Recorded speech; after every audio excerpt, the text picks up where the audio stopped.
It's just my absolute delight to be here tonight with you to share some ideas for thinking. I hope it will stimulate your thought. I'm not looking for conversions. I'm not looking for people that are going to agree with everything I say. But I hope that as you consider some of the ideas that I have to present, that maybe it will help you at least a step or two along your own path for trying to understand the early chapters of Genesis. So it's great to be here in the midst of the two trees in the middle of the garden, and I'll be talking to you. That was that twisted sense of humor that Dr. Manner mentioned. Anyway. I'm going to be wandering around here. I kind of like to do that while I talk, and so we'll be doing that. I also will be occasionally reading from my slides there, so I hope you won't be offended for me kind of half turning my back to you, but my carrying around the laptop wouldn't do me any good. So we'll make that work. Tonight we want to talk about Genesis 1 and try to come to some understanding of it. Of course, this has been an objective, a quest that people have had for centuries to try to understand this material. It's particularly a poignant point of discussion these days as we continue to try to understand the relationship between the Bible and science and to resolve some of those challenges that we constantly face as we try to sort through this. I have no science to offer tonight. I'm not a scientist, and I'm not really in a position to come to scientific conclusions. I have no science to push. My concern is that we do the best that we can possibly do to read the Bible well.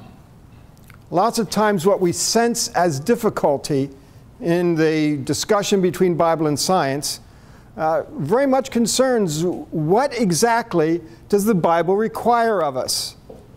For those of us who take the Bible seriously, and I assume that's probably most in this room, if we take the Bible seriously, we want that to guide our thinking. But exactly how do we think about the biblical material so that we can be persuaded that we are taking the text seriously? So I want to talk to you tonight about reading Genesis 1. Now, it's not just reading Genesis 1, but as you can see, reading Genesis 1 with ancient eyes. That means you need trifocals. No, okay. Work with me. Okay, so it means, of course, that we want to try to read the text as it was written, as it was conveyed from an ancient author to an ancient audience. And we're going to talk about that whole premise to begin with tonight before we actually launch into the passage itself and my thoughts on the passage. So we have to start by talking about the issue of authority. For those of you who have heard me earlier today, you know that this is kind of the battle cry. This is what frames everything that I do when I'm talking about Scripture. We want to try to be certain that we can get the authoritative message of the text. This is Scripture. This is God's Word. We can't take it lightly. It has authority, and we want to make sure that we can get to that authority. Now, the premise I'm starting with then is that God's purpose is carried out through human purpose. That is, human authors wrote with ideas in mind. They're trying to communicate something.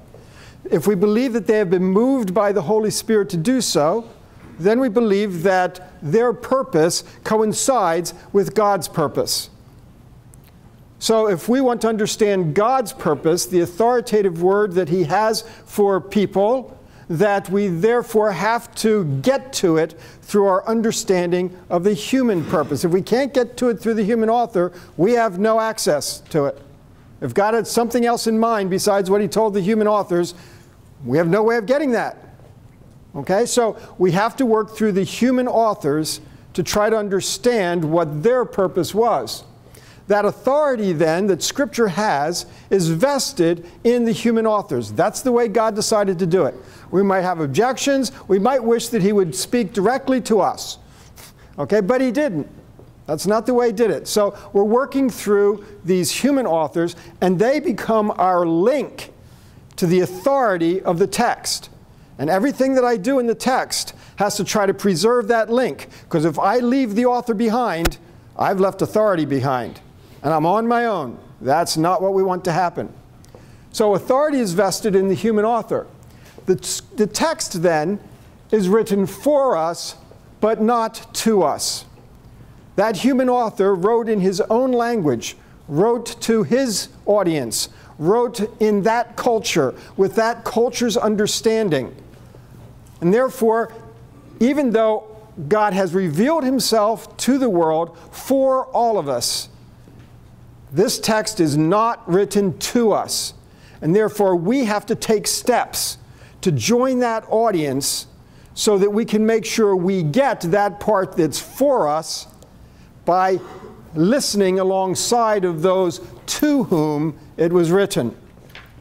And that's why we talk about reading Genesis 1 through ancient eyes.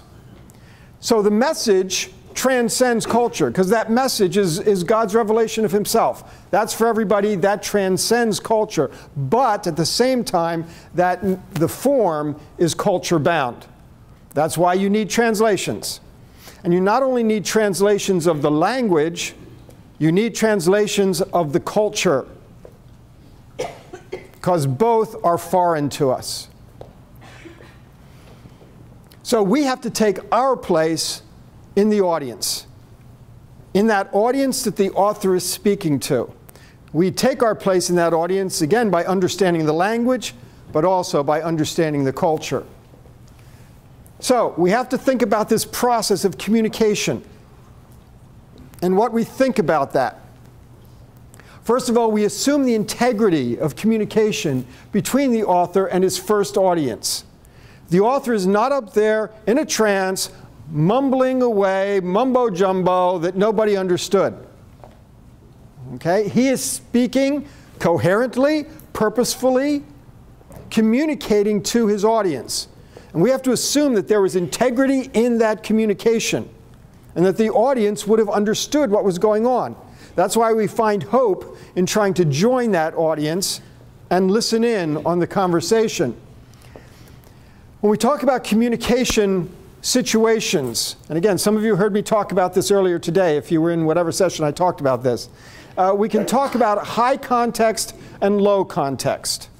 Okay? High context, as it says, is where the speaker and the audience have a lot in common. They share a familiar ground for communication. So if I'm talking to a graduate school classroom, I can assume certain things that they know, certain terms that they will understand. I don't have to explain those all over again, because it's a high context situation that allows me to communicate at a higher level. On the other hand, if I'm talking to my 6th grade Sunday school class, teaching them an introduction to doctrine, I have to use terminology that they will understand. They're in a much lower context. Okay, so high context is high levels of familiarity, common ground. Low context is the opposite. Okay, so low context, the speaker and the audience have little common ground, so much has to be explained. Okay, now it's important, because what's happening is when the author, in a biblical context, when an author is speaking to his audience, he's in a high context situation. They share language, they share experiences, they share history, they share cultural ideas, they share a way of thinking about the world around them. It's a high context situation. When we try to step into that communication circle, we are a low context audience coming into a high context communication. And therein lies the problem. Okay, because we've got a lot of ground to make up before we can really take our place in that audience and understand what's going on. Again, I really don't bring my 6th graders into my grad school classes and expect them to follow what's happening. Okay, if you need something else to hang a hook on for high context, low context, think about texting with your parents. Okay, enough said. So, there are high context situations and low context situations. All right, so we have to understand that in communication, because that kind of situates us. with regard to the audience that is the original audience for the material. So we have to see the world the way the text sees the world. That's the first step. After all, they think about the world very differently than we do. Almost everything we think about our world is not something they thought about their world. And you could kind of click off the issues and you'd see the differences. But see, their whole communication, especially about something like origins, is going to be premised on the way they thought about the world. You know, it's not some abstract, nebulous, universal truth about the world that God kind of ingrained in the text. He spoke His word through that ancient author to that ancient audience. And it's no sense of kind of, I'm going to use scientific truth that all people either do understand or eventually will understand. And if people don't understand it yet, well, give it a couple thousand years, they will. God didn't do that. Integrity of communication. The author understands what he's saying, and his audience understands what he's saying. That means he is not using our science. He is using their world and their ideas. So we have to try to see the world the way the text sees the world if we have any hope of understanding it. I'll turn every once in a while and say hello to you folks. Hello. Okay. So we have to think about cosmic geography. Cosmic geography is the shape of the world. What do you think of when you think of the world? Well, we think about that one on the left. All right, blue Earth, there it is. You've never seen that, of course, because you've never been out there. You've trusted the photographs. No, never mind. Okay, so that's kind of our cosmic geography over there on the left. And there's almost nothing about that they knew or thought in the ancient world. Something like their cosmic geography is something like on the right. Okay, a very different understanding of the world. Well, yeah, let's do that. Egyptians.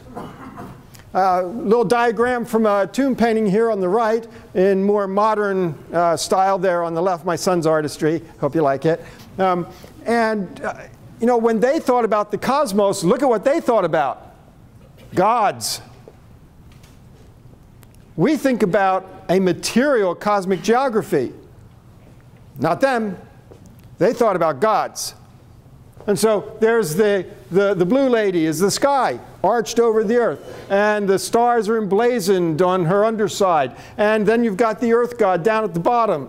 Okay, and the air god, the guy in white there, is holding them apart. They're husband and wife, so they kind of would like to be together, but he's really a spoiler. And he keeps holding them apart, heaven and earth, kept separately. We've got the sun god in his bark sailing across the skies. See the waters being held back by the lady in blue? They're up there. He's sailing along on them. There's the moon god down back in the back. The storm god here, Seth, battling the chaos creature Apophis. Osiris in the west over there on the right. Their world was full of gods. Now, they've drawn this kind of picture because that is what is most important to them about understanding their world. When they talk about how do I think about the world around me? That's how they think about the world around them. You notice, of course, that this is not a material picture. They didn't think that they could pick up a rock and hit that guy in the shins. Ouch! A little cosmic ouch coming. No, they're not thinking that at all. Because the material aspects of the cosmos didn't matter to them. Didn't matter? Matter? Get it? Okay. Stick with me, I'm moving fast. Okay, so the whole idea here of what's important in how you think about the world around you. For the Israelites, of course, they did not have it peopled with gods. For them, gods were not inside, but rather God was outside. Gods were not identified with all of the parts of the cosmos, like in the Egyptian or Mesopotamian ways of thinking, but God is outside and above it all. Even with that significant theological difference, their cosmic geography is still the same. There's still the waters being held up by a solid sky, being separated by the air pocket, from the earth. So heavens, the waters above, waters below have been separated. And so lots of the same concepts, but again, not peopled. So we have a variety of cosmic geographies, but none of them are like ours. They are much more like one another than they are like us. And if we think that we can take our cosmic geography and import it into Genesis 1, we're going to have a problem. There's anachronism there, imposing modern ideas on ancient texts. That is not the way to try to make peace between Bible and science. We have to read the text as an ancient text. Now, we also must see the text the way the ancient Israelite saw the text. We have to view the world through their eyes. We have to think of the text through their eyes. And so we have to try to read it the way they would. Again, this is a matter of us, low context, joining a high context audience so that we can understand the communication that's taking place there. We're not imposing meaning from our location. We are trying to understand it from their location. And that means we have to start thinking about what these words in the text would have meant to them.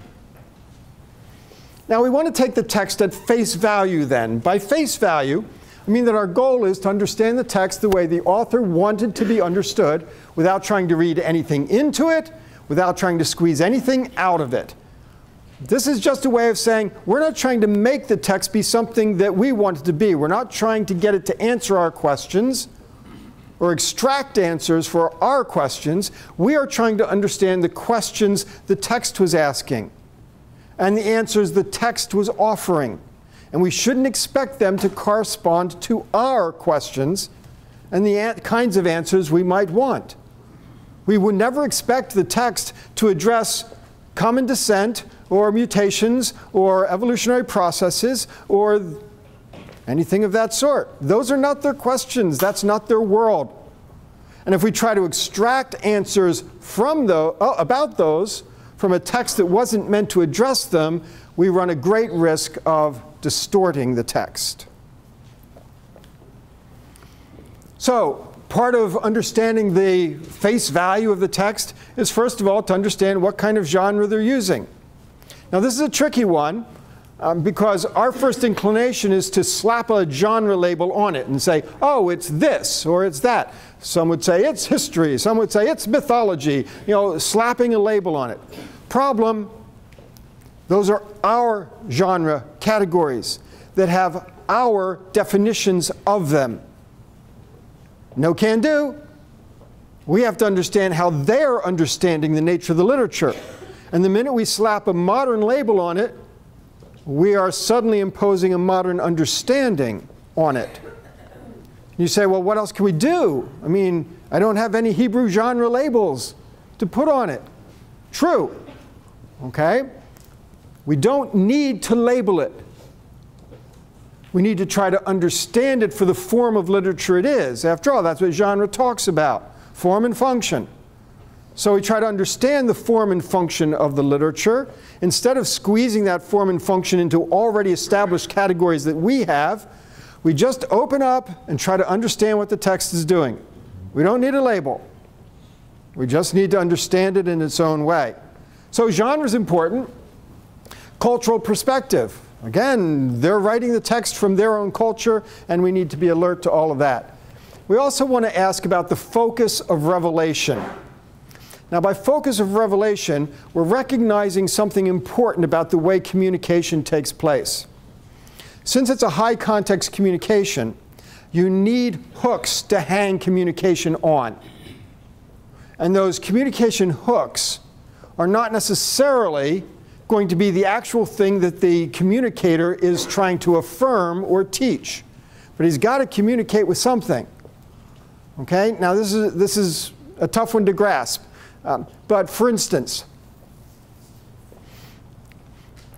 in the ancient world, people didn't have a good grasp of physiology.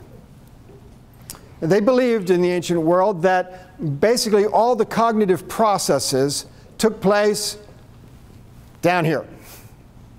Liver, kidneys, heart, intestines, sometimes even stomach. Sometimes I think with my stomach. But at any rate, they believed that all of these things took place down here. They have no idea what the gray stuff up here is. Remember, those of you who know about Egyptian mummification, okay, the stuff down here got taken out carefully, put in canopic jars. This is the person. This is the self.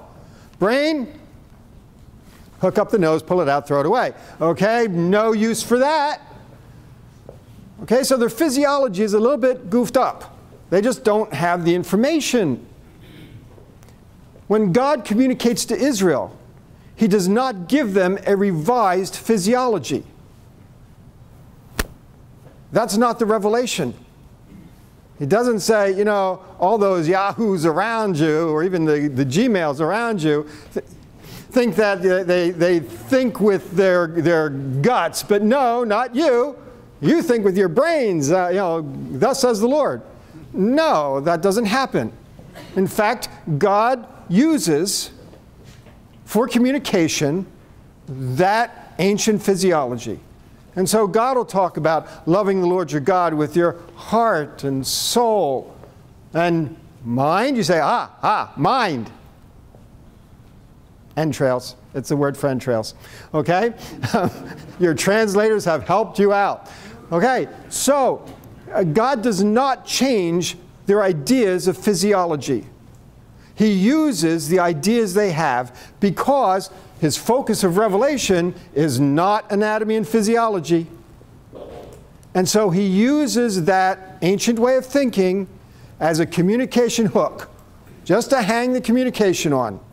Because He's not trying to change their physiology. People will figure that stuff out sooner or later. That's not the job of revelation. So when He says to love the Lord your God with all your heart, it doesn't mean anything to say, but wait a minute, don't you really mean my brain? Well, it's talking about the same thing.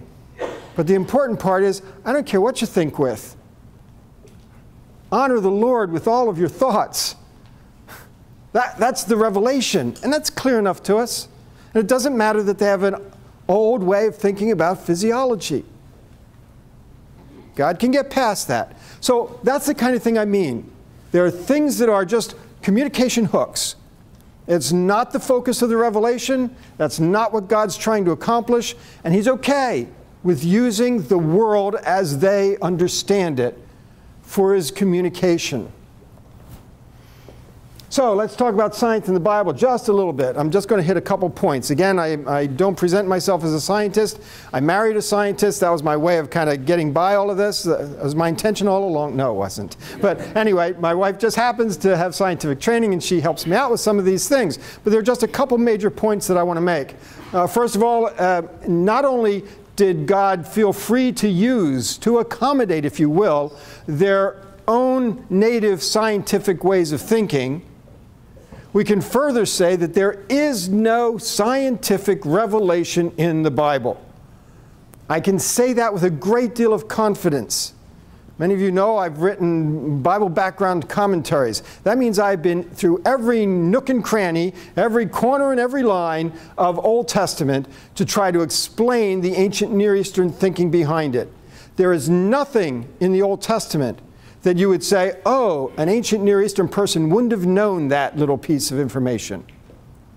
God didn't turn around and tell them, oh, you know, really the earth moves around the sun.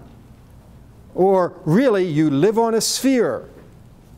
Now some of you have heard before, but wait a minute, the circle of the earth. Isaiah 40:22. Two observations. One, that's not the word for sphere, that's the word for disk. Still circle. Two, everybody in the ancient world believed the world was a disk. No surprises there. There are no science surprises in the Bible. Every bit of thing that touched science, what we call science, was understandable in the ancient context, not only by Israel, but by her neighbors as well. So, God is not doing scientific revelation. Anytime there are details of science We can count on it. This is old world science.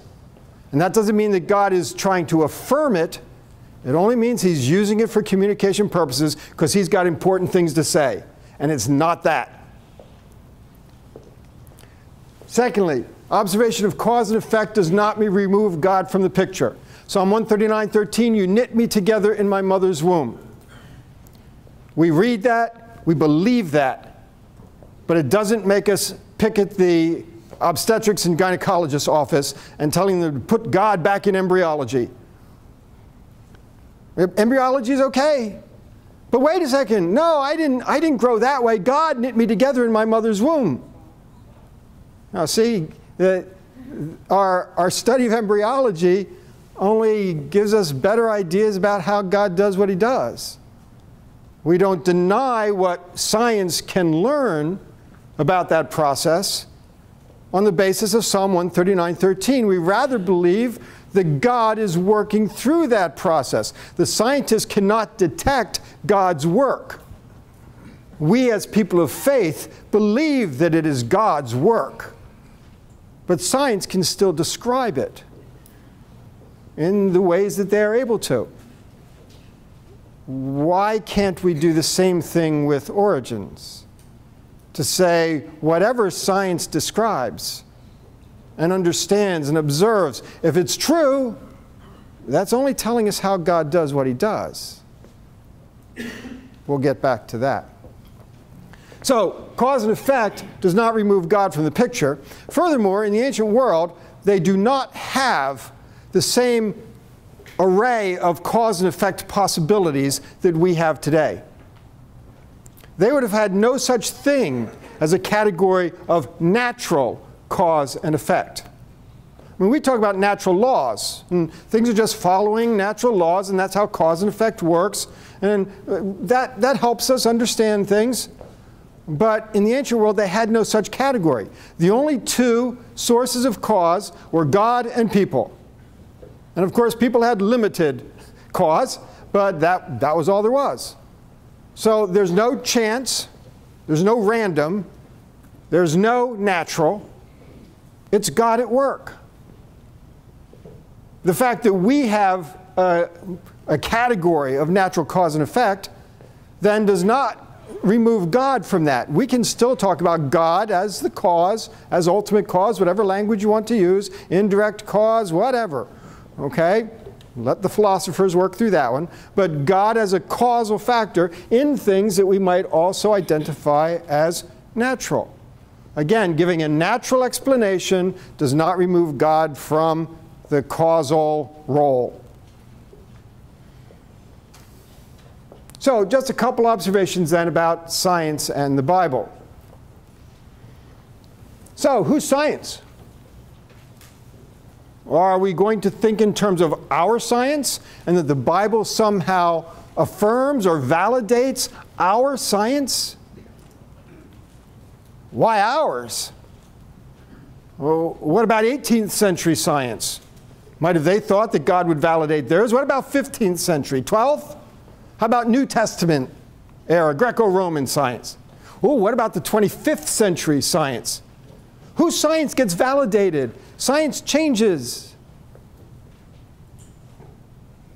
And we really wouldn't be able to say, well, it should be this one or it should be that one. Why should it be ours? And you know the only right answer to that. It's theirs. It's written against their science. It expresses their science. And we have to understand that that's how that text is working. Reconstructing the physical cosmos from Genesis 1 would be like reconstructing the human anatomy from a Picasso. You can't get there from here. Now it's interesting because, of course, we know who Picasso's model was. There are photographs. We know what she looked like.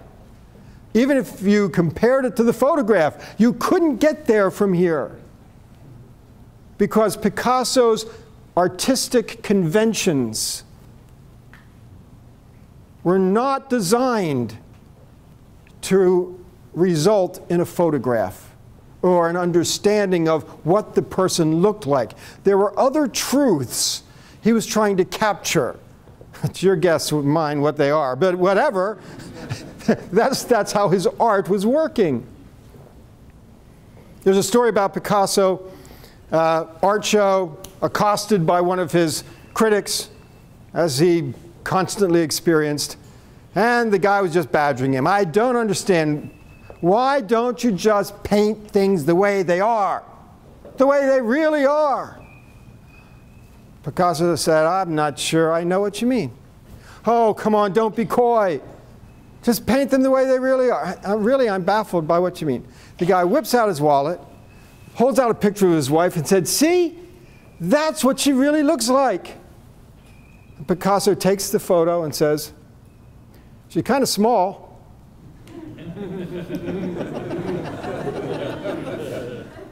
Kind of flat.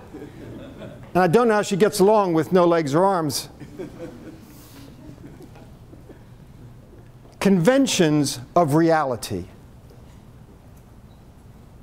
See, that art critic had accepted certain conventions of reality represented by a photograph of just a person's head. But yet, because he accepted those conventions, that was reality to him.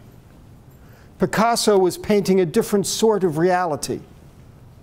There was just as much reality in his conventions. Reality can be expressed in a variety of conventions. We have no right to impose our conventions on the text just because we're persuaded that that's the more important reality. There's the authority in the text.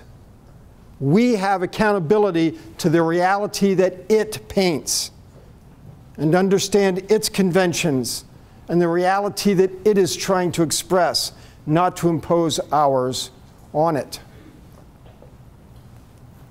So whose conventions count? If we're talking about authority, theirs do. So my proposed thesis, there are two major points as I talk about what is there about the ancient world that we are totally unaware of, oblivious, that make a difference in reading Genesis 1. I'm going to have two things that I'm going to talk about. Number one is what I call a functional ontology. Don't worry, I'll explain it. That might be high context, sorry. Okay, but I'll explain it. And secondly is the idea of the cosmic temple. So I'm going to take a little bit of time and unpack these and talk about each one of them. Okay? But again, the whole idea here is these are things that I have found in the biblical text and in the ancient world that are totally foreign to us. So, day one. Why didn't God just call the light light? What's up? You know, this is actually where I started, where I had my aha moment. I was in class, teaching about Genesis 1, middle of a lecture, and came to verse 5 in day 1 and asked that very same question to my class. I had never asked it quite that way before. We had always talked about the text and what it was doing. But there it is. God called the light day. What's up with that? If it's light, call it light. If you call it day, it's not really light, is it? It's rather, whatever day is a period of light. That's the connection. And that works. God called the period of light day, and the period of darkness he called night. That makes sense. Okay? Well, back up a verse. God separated between the light and the darkness. Now, we know here we're not talking physics. Okay? Darkness is the absence of light. You can't separate light and darkness. They're not together, and that doesn't work at all. But let's stick with what we learned in verse 5. So God separated the period of light from the period of darkness, and the period of light he called day, and the period of darkness he called night. Now we can see it, distinguishing periods, alternating periods of light and darkness, day and night. Okay, cool. So in verse 5, it's a period of light and a period of darkness. In verse 4, it's a period of light and a period of darkness. In verse 3, stick with me, God said, let there be we're stuck with it. Period of light. So, of course, we know that in verse 2 there was darkness. God said, let there be a period of light. And God distinguished between periods of light and periods of darkness. In the period of light, he named day. Period of darkness, he named night. And so there's evening and there was morning, day one. So on day one, God created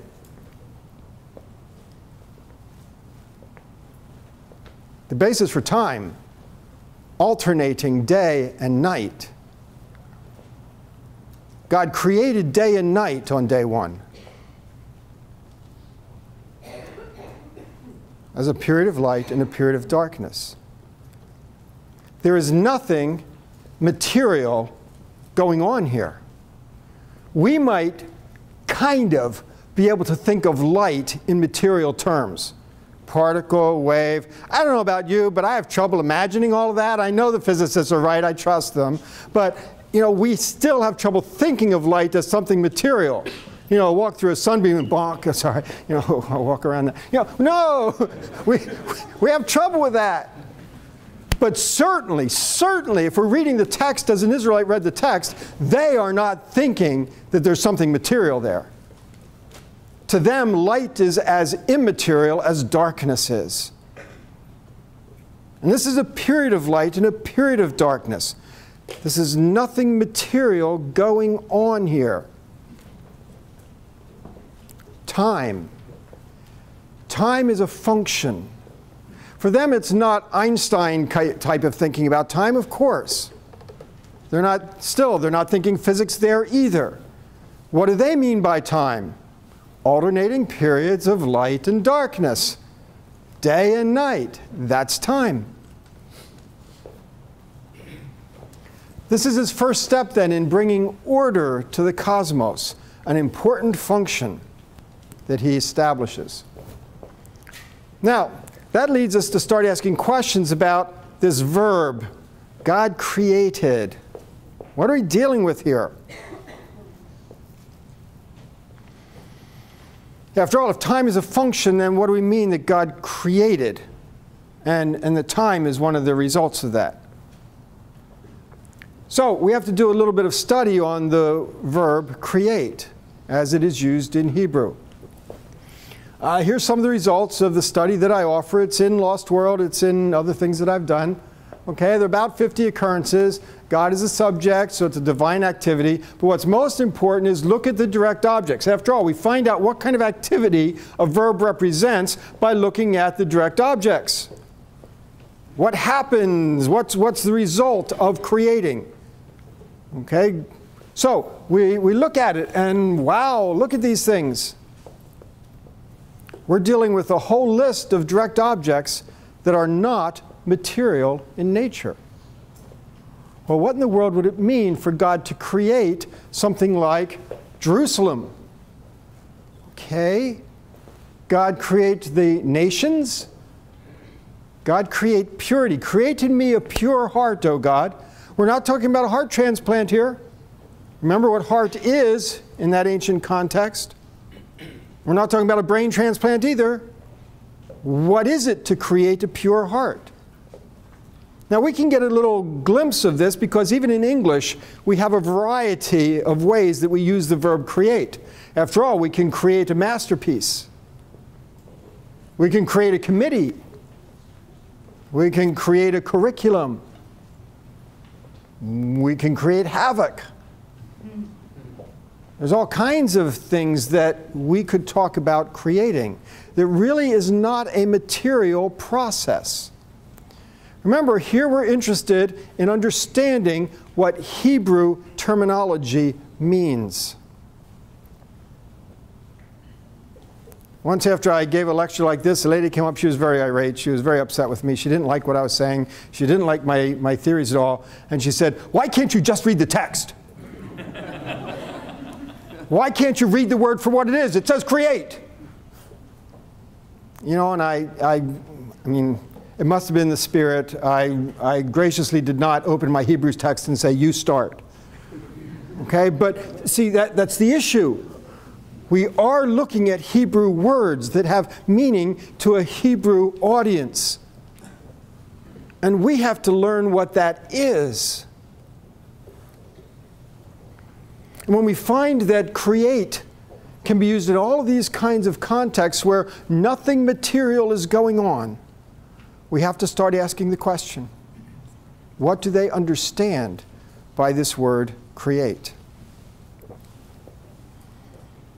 Now, part of that we can discern by what's the starting point and what's the ending point.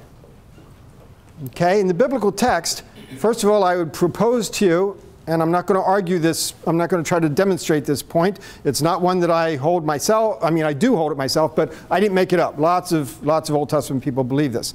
That verse 1 is not a separate act. It's rather a literary introduction. So verse 1 is, in the beginning, God created the heavens and the earth, the cosmos. So let me tell you how he did it.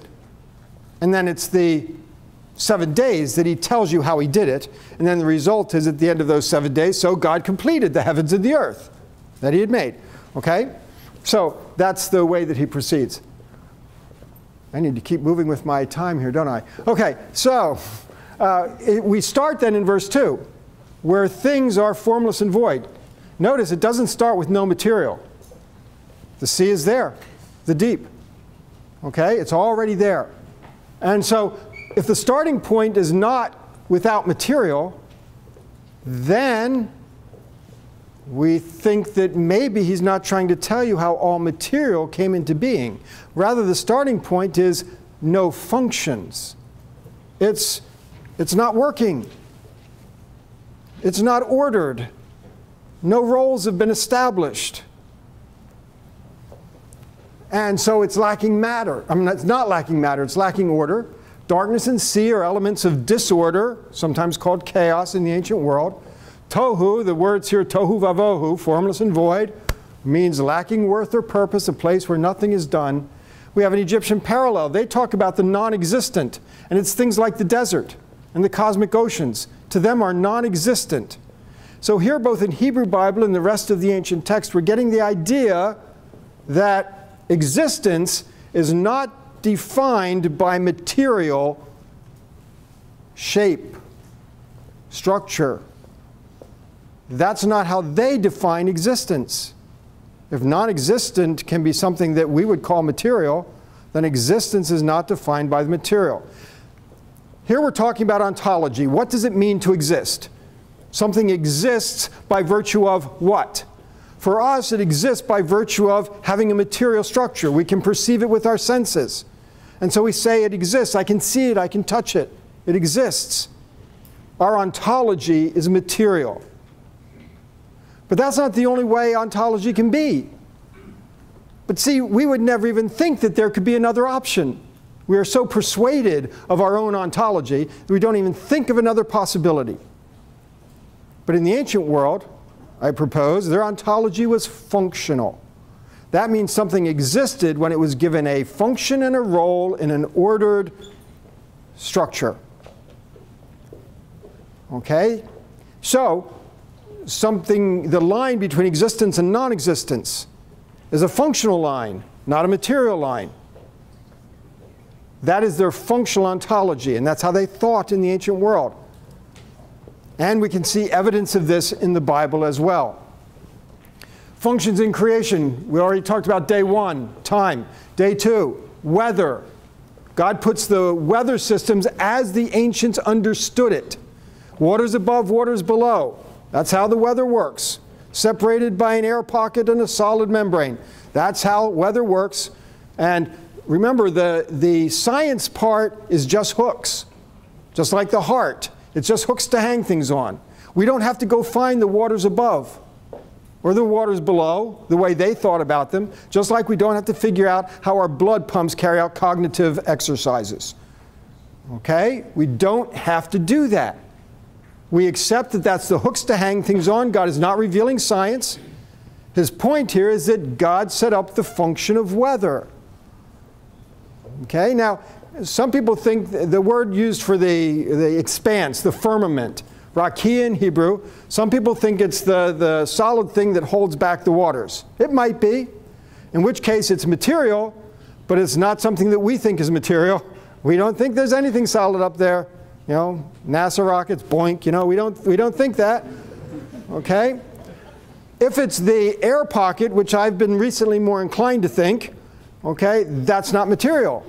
They're not thinking of hydrogen molecules and nitrogen molecules and all of that.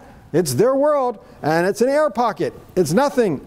So, again, day one had nothing material. Day two has nothing material, at least nothing that both they and we thought of as material. Day three, he says, let the dry land emerge. It doesn't say he made the dry land. It says, let plants sprout forth. It doesn't say he made the plants. Functions. He's showing food here. You've got water sources, you've got dirt, and you've got the idea that something grows. Drop seed. Same thing grew. Drop seed. Whoa! Happened again. We've lost the wonder of it. But this is the whole process. Amazing. And that's why we have food. In days 1, 2, and 3, God created time, weather, and food. Now, I'll tell you that that is meaningful to any culture, any time, any place.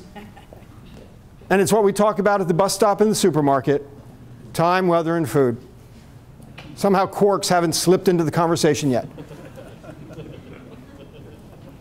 So God set up this functional world, the functional world we all know. He's the one that made it work. They're not interested in the manufacture of material. It's just not on their radar. They don't care. Just like when you open your computer, you're interested in your operating system and your apps and the speed of this ROM and RAM, right? And you never once have asked the question about the soldering on your motherboard. You don't care. It's not an issue for you.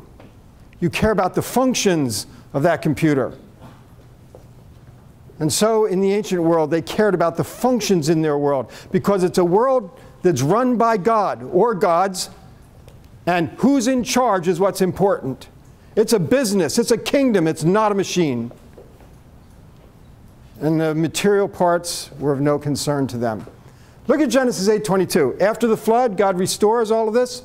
As long as the earth endures, seed time and harvest, that's food. Cold, heat, summer, winter, that's weather. Day and night, that's time. Reestablishing the functions of creation. So our functional ontology, in ancient functional ontology, existence is defined by having a function. Genesis 1 then provides an account of functional origins, not an account of material origins. It's their world, it's their text. Genesis 1 is about God bringing order, that is functionality, out of disorder, that is non-functionality. It's therefore fruitless to ask what things God created on a given day, what He made, what He manufactured, because the text is not concerned about the existence of matter or foundational history. Whatever matter existed or exists, God made it. But we're not asking about all the things God did. We're asking, what is this account about? Because it's their text, not ours.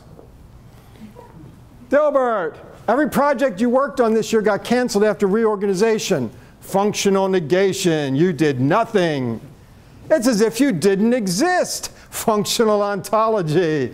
Right? You didn't exist because you didn't do anything. Well, that's not entirely true. I occupied space. Oh, material ontology comes in strong. I'd like to see someone who doesn't exist do that. Well, a dead person can occupy space. Uh-oh. But a dead person exists. Really? Material, not functional, even in Dilbert. The logical superiority of a functional ontology over a material one. Consider nearly all of the modern controversies concern what the biblical view is of the span of time over which things, material objects, were created. Old earth, young earth, that's material questions. If the text primarily addresses functions, not material, what's the implications for the controversies? Poof. Cosmos' temple. Boy, I've got to move fast. Sorry. We doing all right? Okay. Cosmos' temple. Okay? When we read Genesis One, we get to day 7 and we think that, oh, okay, we reached the end. This is the end music, as my father used to call it in the movies. You know, it's just kind of tying things up here, a little theological footnote, and we're all taken care of here. The real creation takes place in days 1 through 6. Day 7, you know, okay, God rested, whatever in the world that means, okay? Well, no, not okay. An ancient reading the text has a totally different response. An ancient reading of the text says, oh, this is a temple text. And you say what? Where'd you get that? I don't see the word temple anywhere in sight. He said, it's easy. God rested. Okay, I'm not with you. God's rest in temples. That's the only place God's rest, in temples. In fact, that's what temples are built for God's to rest in. If God's resting, this is a temple text. We'd never see that. High context. We're not in that circle of communication. We've got some catching up to do. Okay, that's an ancient temple text there. Rest is the main goal of creation. People may be the climax of the 6 days, but rest is the climax of the creation account. This is a temple text. God, I'm proposing, is setting up the cosmos as sacred space, which is marked by His presence. That's what we call a temple. God is setting up sacred space for His occupation. If God's not there, it's not sacred space. And all of the passage is meaningless. He sets it up to work for people. He doesn't need it. But He sets it up as sacred space. That means He's in it. And if you miss that, you miss what Genesis 1 is all about. Because this is not just about a cosmos full of material stuff.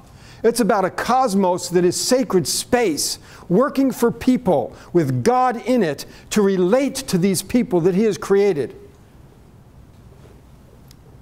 The temple is constructed as a microcosmos. I can't go into the details. Look at Psalm 132. Let us go to His dwelling place, temple. Let us worship at His footstool, the ark. Arise, O Lord, come to your resting place. That's what the temple is. For you in the ark of your might. For the Lord has chosen Zion. He has desired it for His dwelling. Okay, temple. This is my resting place. Okay, now we get the clincher. Forever and ever, here I will sit enthroned. We think of God resting as kind of kicking back. Okay, had a hard week, creating things. Well, I'm just going to take a breather here. We know that's not true, but we don't know what else to say. This tells us what to say. When God rests, it means He has taken up His place there, His throne. His rest is His rule. Rest means everything has been brought under His control so that now what becomes normal can proceed. God is ruling in His place. When God says He's going to bring rest to Israel from her enemies all around, He's not saying so you can watch Sunday afternoon football or so you can kind of sit back and have a cool drink. He gives them rest, which means He brings them stability, equilibrium, so that they can live their lives. That's what rest is. And Hebrews tells us we haven't quite gotten there yet. There's more rest coming in God's presence, in new creation. When God rests, it means He has created stability in this cosmos that is now operating for people as sacred space, Him in it, relating to His creation. It's His temple. This cosmos is sacred space. And that's what it has to tell you. It is functional, sacred space. The 7 days then, we find out that temple inaugurations take place often enough in 7-day periods. If we ask, why is this happening in 7 days? It's because it's the inauguration of sacred space. When they built Solomon's temple, they had years and years and years of material preparation. And even when all that preparation was done, there it stands. You could look at it, you could touch it. Is it a temple? No! It's ready to be a temple. Only when God comes into it in a 7-day inauguration process does it become the sacred space it was built to be in a long material process. So, the word day suggested should be a 24-hour period. Fine. but it's not a day for material things happening. So that 7 days has nothing to do with the age of the earth. Age of the earth is a material question. Okay, so this is not about the age of the earth. This is functions, not material. 7 days is a temporal integration. The objects are not necessarily being made in those 7 days. The days are concerned with bringing order, not making things, and therefore the 7 days would have nothing to do with the age of the earth. We've really got to move here. So the text asserts that in the 7-day initial period, God brought the cosmos into operation by assigning roles and functions. That's what I propose Genesis 1 is.